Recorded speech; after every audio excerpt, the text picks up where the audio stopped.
Shalom, selamat pagi. Pada kesempatan ini kita bertemu di renungan pagi Sabtu tanggal 14 November 2020. Kita senantiasa diberkati oleh Tuhan sehingga kita boleh kembali berjumpa untuk renungan pagi ini. Sebelum kita membaca firman Tuhan sebagai landasan kekuatan iman kita sebagai anak-anak Allah, namun sebelum itu kita berdoa. Ya Tuhan, kami datang kepadamu memohon rahmat dan bersyukur kepadamu Tuhan, karena kami masih diberi kesempatan serta diperkenankan oleh Tuhan untuk berjumpa dalam renungan pagi ini. Kiranya Roh Kudus menuntun dan menyertai kami dalam membaca dan merenungkan firman-Mu di pagi ini. Semoga firman-Mu ini boleh menjadi kekuatan dan landasan persekutuan bagi kami, dan urapi kami dengan Roh Kudus-Mu.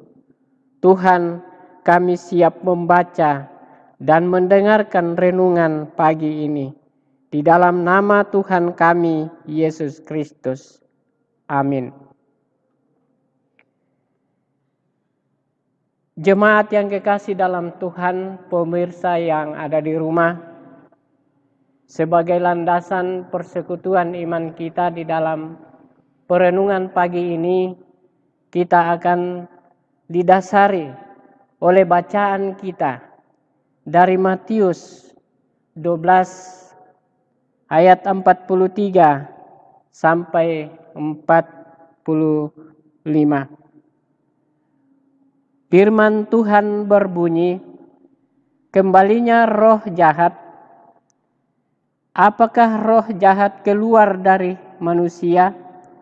Ia pun mengembara ke tempat-tempat yang tandus, mencari perhentian, tetapi ia tidak mendapatnya. Lalu ia berkata, 'Aku akan kembali ke rumah yang telah kutinggalkan itu.' Maka pergilah ia dan mendapatkan rumah itu kosong, bersih, tersapu, dan rapi teratur. Lalu ia keluar dan mengajak 7 roh lain yang lebih jahat daripadanya, dan mereka masuk dan berdiam di situ.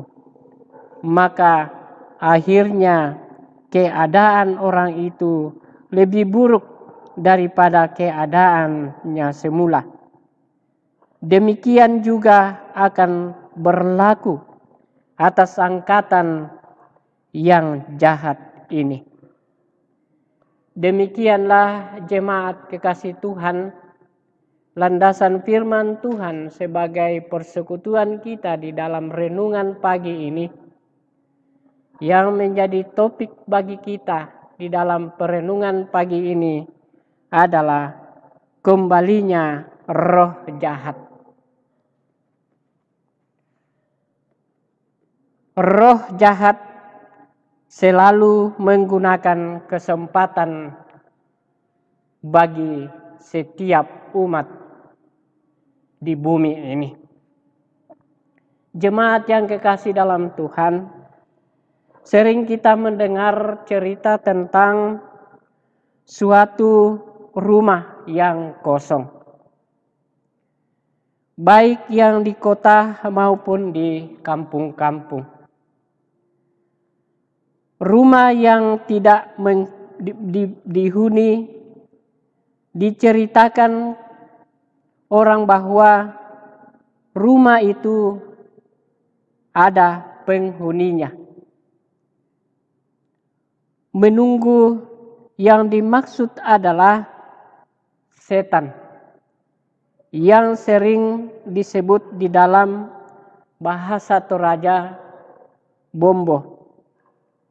Bacaan dalam Matius 12 ayat 43 sampai 45 dengan perikop kembalinya roh jahat.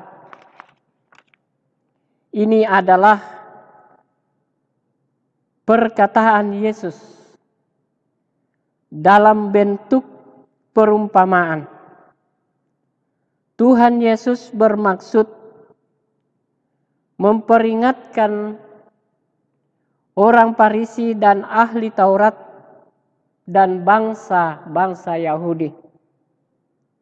Secara umum, sementara mereka membongkang kesalehan mereka dalam menjalankan hukum Taurat dan tradisi mereka dan nenek moyang agar memperoleh berkat keselamatan dari Allah. Mereka tidak tahu bahwa tujuan hukum Taurat yang tertinggi adalah untuk kebutuhan kita yang mutlak akan Yesus Kristus dibandingkan dengan Galatia 3 ayat 16.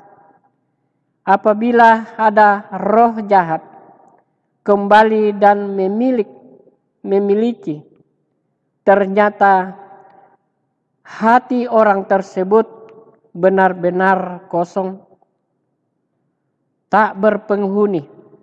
Di ayat 44, maka roh-roh jahat akan kembali menjadi penghuninya. Jemaat yang kekasih dalam Tuhan, bagaimana dengan kita?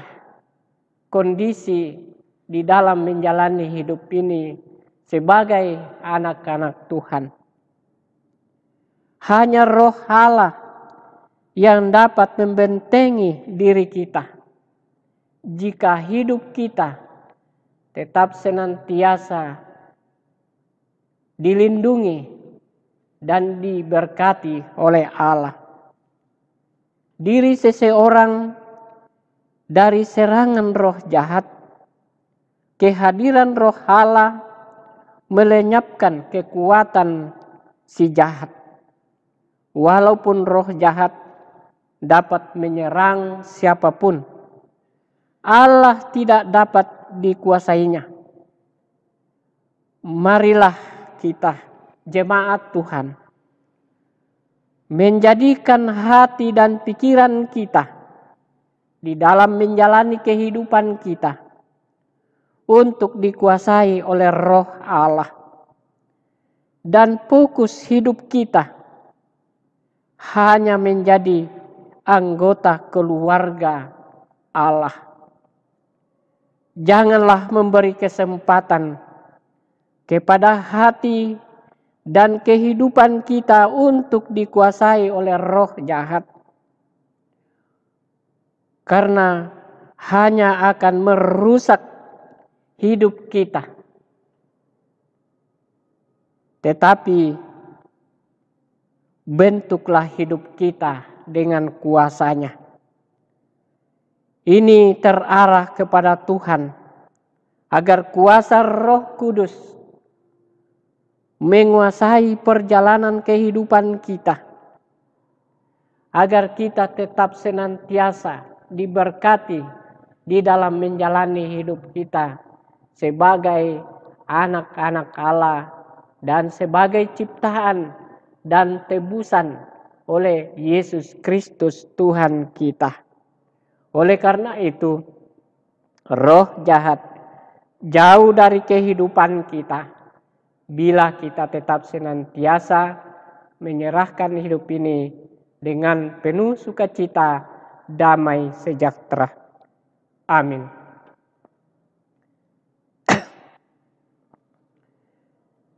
Jemaat Tuhan, sebelum kita